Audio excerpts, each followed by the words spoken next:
इतने माला कर लिया, 2 दिन मन नहीं हुआ नहीं, फिर ये भक्ति रस भक्ति जल टिकेगा नहीं। आसपास परिपक्व मेड़ चाहिए। जो तुम्हें गुरुदेव ने नाम जप दिया है, जो तुम्हें गुरुदेव ने मंत्र दिया है, सब प्रभु के अनंत नाम है, अनंत मंत्र है, अनंत महिमा है, सब प्रणाम है, लेकिन हमारी सिद्धि हमारे गुरुदेव के द्वारा दिए हुए मंत्र से होगी। इस बात को पकड़िए।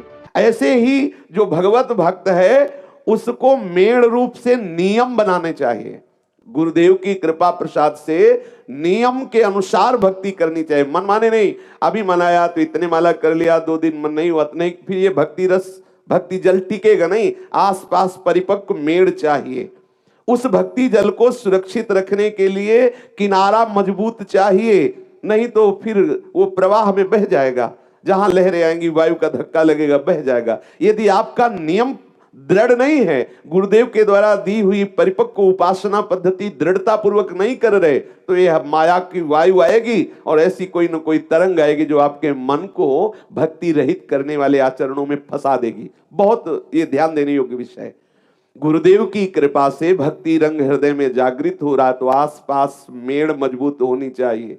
सरोवर की मेड़ मजबूत है तो जल सुरक्षित है। मेड़ है नियमावली, दृढ़ नियम। जो नियम लिया है उसे ठीक से निर्वाह करना। अब आप देखो, पूज्य श्री राधा बाबा के जीवन चरित्र में आया कि सत्संग समीप होता था, रोज नियम से सत्संग सुनाने के लिए उनको कांधे पे ले जाते थे, क्योंकि पैरों में गठिया रोग हो गया था, चल नहीं पा रहे थे राधा बाबा। एक दिन जो ले जा रहे थे उन्होंने उदासीनता दिखाई। बाबा ने कहा बस मुझे वहां तक पहुंचा दो। वो इतने सेवा में थक जाते थे और हरि की ऐसी लीला, तो उन्होंने कहा कि बाबा आपको जाना हो तो जाओ, हमारी इच्छा नहीं है कि सत्संग में ले जाए। देखो नियम निष्ठा। यद्यपि वो एकदम निष्काम महापुरुष है, पर उन्होंने प्रभु से प्रार्थना की कि प्रभु मेरा नियम है रोज सत्संग में जाना, बस इतना मुझे बल दे दो कि मैं सत्संग तक पहुंच जाऊं। एक बांस पड़ा था, उठाया, कड़िलते हुए सत्संग में गए। जब उनका पैर फिसला, एक बार साधना में थे, हाथ टूट गया, तो बाबा ने साधना नहीं छोड़ी। इस तरह का महापुरुषों के जीवन में देखा गया, ऐसी दृढ़ता नियम की, तो फिर उनका हृदय भक्ति रस से बढ़ता रहता है, सुरक्षित रहता है। ये अपने लोगों में जो कचाई है इसे छोड़ देना चाहिए। नियम निष्ठ होना चाहिए, एक दिनचर्या होनी चाहिए। ऐसी नहीं जब जैसा मनाया, ये साधना के लिए ठीक नहीं है। आज मनाया 20 माला कर लिया, नहीं मनाया तो 2 दिन बिल्कुल नहीं किया। आज मनाया तो पूरी चतुरासी जी पढ़ ली, 4 दिन नहीं, एक भी नहीं। ऐसा न किया जाए, एक नियमावली बनाई जाए। उसी दृढ़ नियमावली में भक्ति सुरक्षित रहती है। दृढ़ नियम होना आवश्यक है। मन क्रम वचन भजन दृढ़ नेमा, ये बेला भजन सुपक्व का स्वरूप है कि आपकी नियमावली से आपकी भक्ति सुरक्षित रहेगी। ऐसा हृदय में दृढ़ विचार करें। जीव गोस्वामी जी नियम का पूर्ण रूप से पालन करते थे। जैसे जल में धूल मिट्टी कीचड़ आदि के संयोग से वो जल गंदा दिखाई देने लगता हो जाता है, प्यास वाला नजदीक जाता है पर उसे पीने के लिए वो निर्मल जल नहीं मिलता, क्योंकि दूषित हो गया है। किनारे में फिसलन भी हो जाती है। ऐसे ही यदि आप नियमावली से पक्के नहीं हैं, आप सावधान नहीं हैं, तो आपकी भक्ति रूपी जल दूषित हो जाएगा। आपके किनारे काई जमा हो जाएगी, फिसल जाएंगे आप। कोई पीने आएगा, आपको भक्त जानकर भक्ति का रस, उसको स्वाद नहीं मिल पाएगा, वो पी नहीं पाएगा, क्योंकि आपकी भक्ति दूषित हो गई है।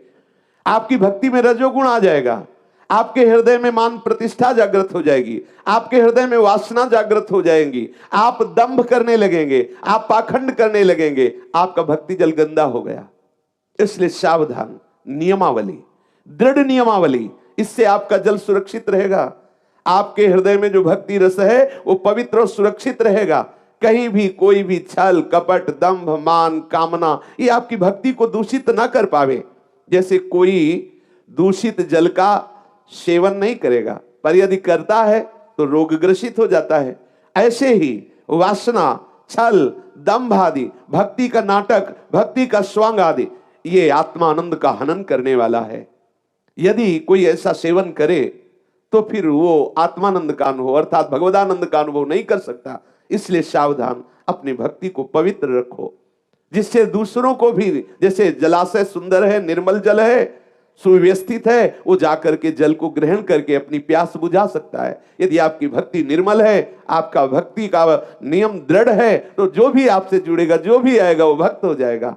उसके दैहिक दैविक ताप मिट जाएंगे, उसकी जन्म जन्म की प्यास मिट जाएगी, उसका हृदय भी निर्मल होने लगेगा, प्रिया प्रीतम के चरणों में आसक्ति बढ़ने लगेगी। छल दंभ तो आपके हृदय में होना ही नहीं चाहिए, भक्ति के लिए बहुत हानिकारक है। और भगवत रसिक जी ने कहा, यदि विवेक नहीं है, वैराग्य नहीं है, तो आपकी भक्ति निश्चित पाखंड रूपी रोग से ग्रसित हो जाएगी। बिन विवेक वैराग्य भक्ति बिन सत्य नये को जानो, भगवत विमुख कपट चतुराई सो पाखंड ही जानो। छल आ जाएगा, चतुरता आ जाएगी, कपट आ जाए। आप नियमावली से भजन नहीं करते और आपको भक्त मान के जहां सम्मान मिला तो आप उसको सुख पूर्वक स्वीकार कर लेंगे। आप उस सम्मान को बचाने के लिए और नाटक करेंगे, और दंभ करेंगे, और पाखंड करेंगे, पूरा जीवन पाखंड हो जाएगा। मिला क्या? ये प्रणाम नमस्कार से क्या मिलने वाला? आत्मानंद मिल जाएगा क्या? चार लोग तुम्हें संत कह देंगे तो तुम्हें भगवत साक्षात्कार हो जाएगा क्या? चार लोग तुम्हें महापुरुष अवतार बता देंगे तो तुम यमराज के दंड से बच जाओगे क्या? इसलिए सावधान, सच्चाई से चलो। हरि दुलार करें, भले सब निंदा करें, क्या फर्क पड़ता है? और सब तुम्हारी जय जयकार करें, हरि से विमुख हो, क्या लाभ? क्या मिला?